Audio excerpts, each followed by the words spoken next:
Okay, good morning.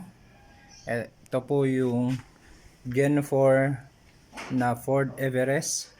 So, ganito po ang paglalagay ng sensor po. So, makikita nyo dito, una, pangalawa, pangatlo. So, ito yung pangalawa at pangatlo, yun ang paglagyanan nyo ng strap. So, ayan, pakihawakan. So, iganin nyo itong strap. Ayan. Medyo baluktatin nyo. Ayan. Para mailagay. Okay.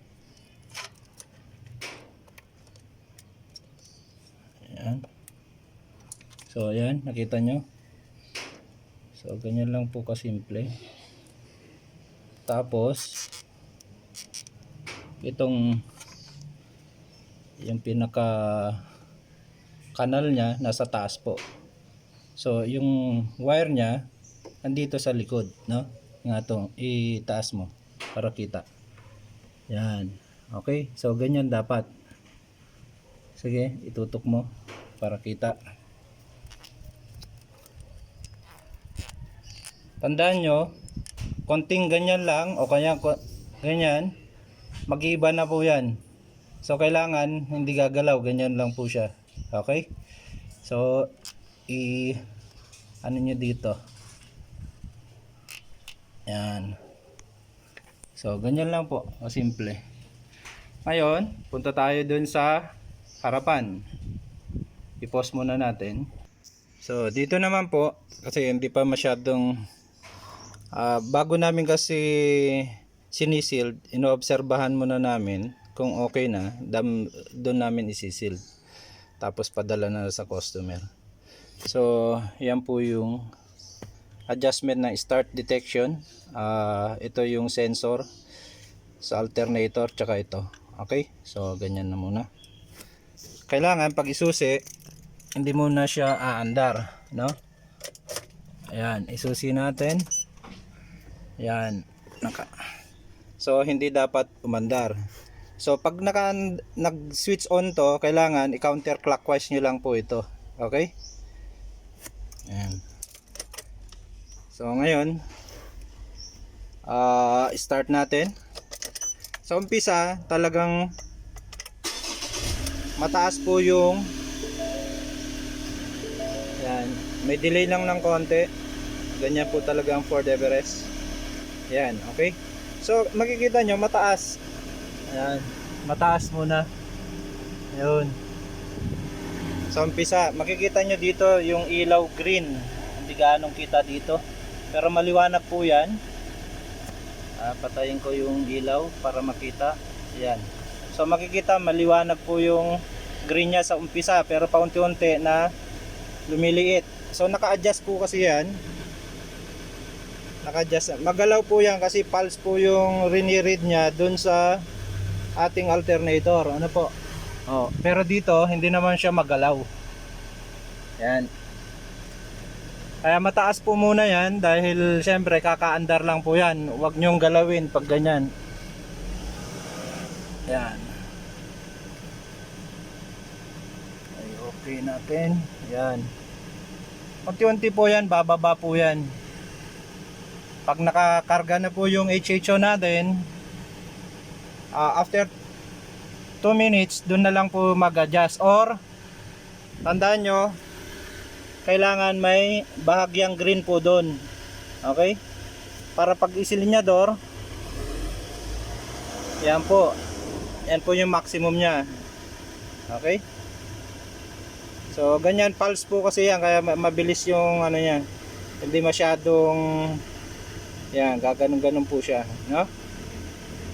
So, dito naman po, hindi naman magalaw masyado. Ayan, 4.5 na siya.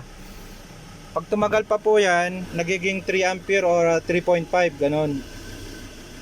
So, natural lang po yun. Kasi ang ginagawa po ng HHO natin, para mabilis po yung gas na papasok sa makina sa unang andar. Kaya mataas po talaga. So, tignan natin ha.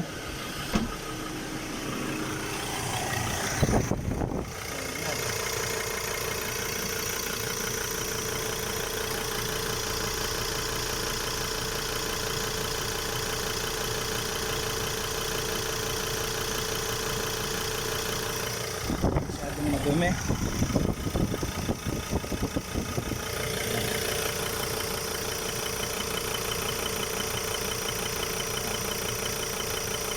Lakas po yan.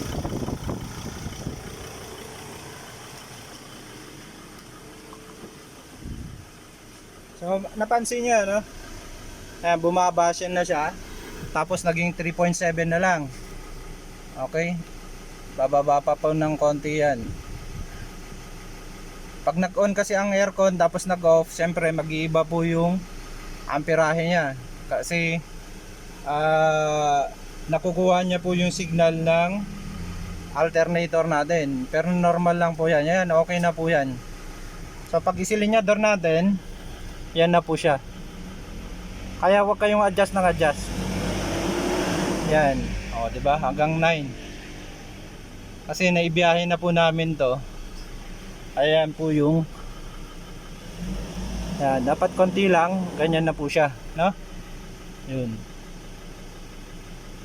Dapat nasa kalahati yung idle natin. Okay. So yan lang po. Tandaan, para hindi namamatay, dapat may green lagi ito. Bahagya, pag naka-idle, bahagya po yung green nya. Ayun. Yan. Okay po. Yan, natural lang po yun na ganyan. Kasi pulse po yung kinukuha ng sensor natin. Okay. Ang importante, pag isilinyador, tataas po siya. Ayun o, di ba? Konti lang, konting apak lang nun. So hindi po mamamatay po yan pag may green. Ano po? Yan, pag pinatay dapat mamamatay din po siya. Pag i-switch on, yan, meron, magkakaroon pero mamamatay din po siya. Kasi may karga po yung HHO natin. Pero yan, hindi siya mag-on, no? Ayan. Hanggat di andar yung sasakyan, andarin natin ulit. O, tingnan nyo ha. Pagka andar nyan, papansinin nyo, mataas na naman po yan. So dapat hindi nyo gagalawin po yan. Yan. Kasi yan po yung normal, para sa ganon yung bubbling dun sa HHO natin kaagad-agad po. Okay. Yan, unti-unti naman po yan na bababa. Depende po sa ano ng baterya nyo. Actually, mababa lang naman po yung konsumo nito. Hindi naman umaabot ng 100 watts. Okay. So, yan lang po. So, tandaan, dapat laging may blue at saka yung green nya bahagya pag naka-idle. Ganyan lang po siya. Okay. So silinyador natin ulit. Makikita nyo kahit konting apak lang. Special edition po kasi na mataas po yung, kaya umaabot na po ng 9 po to. Minsan umaabot pa ng lagpas ng 10. Pag lagpas ng 10, guhit na lang. Pero okay lang po, kaya po ng ating HHO generator. Maximum naman po yan, 20 ampere. Pero nakabiyahe na po kayo na malayo. Ito katulad nito, nakabiyahe na po kami ng mahigit 1 hour. Kaya ganyan po, umaabot na po siya ng 9. Okay. Pero ang kagandahan po nito, itong bago namin ngayon, hindi umiinit ito. Okay. So yan po yung kagandahan ngayon. Yan. Maraming salamat. Sana maintindihan nyo yung pag-adjustment ng, pag gusto nyo mas mabilis ang pick up nya, ito po yung i-adjust. No? I-adjust pakanan. Tapos ito pababa. Pero wag nyo na, wag yung green na yan, dapat meron at meron. Okay? Halimbawa ito, hindi gaanong kita kasi dahil hindi pa na-coveran, ano? Pero dapat bahagya yung green. Yan. Ganyan po yung talagang adjustment nya. So ito lang po i-adjust. Tsaka kung halimbawa na sobrahan nyo naman dito, pwede nyo naman bawasan. Halimbawa na sobrahan, ayan, katulad nito, no? Ayan, naka 7 na kaagad, ano? Pag yung, ayan, bahagya yung green, pero naka 7 kaagad, dapat after 2 minutes na nakaandaran sa sakyan or 3 minutes, doon na lang galawin ito, no? Ibaba natin.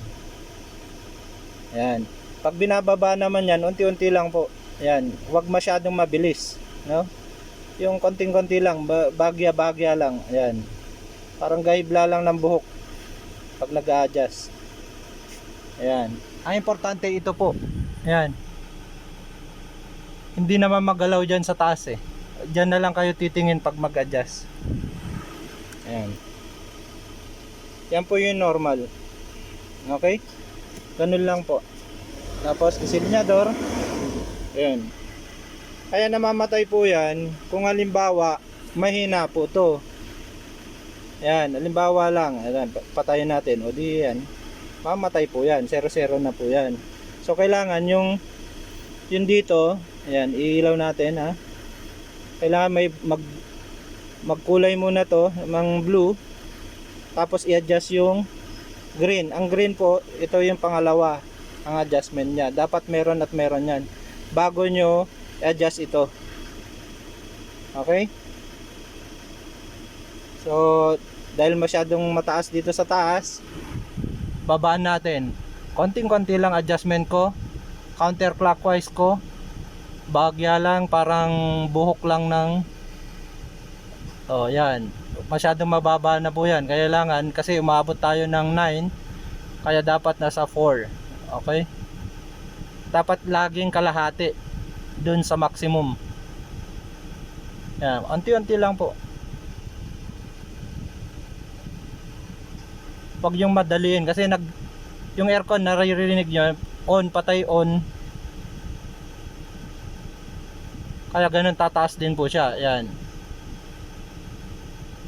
Kailangan unti-unti.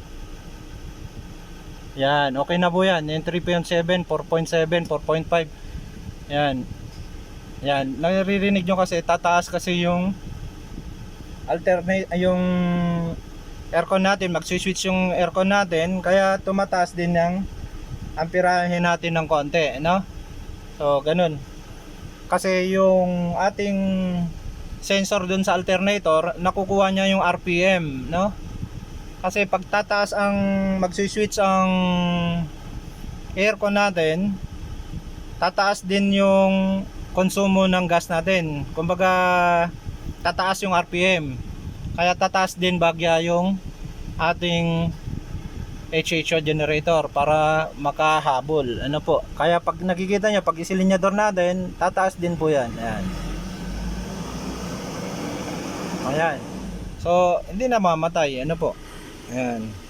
Tandaan nyo, laging may green dapat to. Pag naka-idle, ganyan lang po siya. Magalaw po talaga yan. Kasi pulse. Ang importante dito, hindi magalaw. Tama lang. Ayan. Okay? Maraming salamat. Sana nakuha nyo. Pero,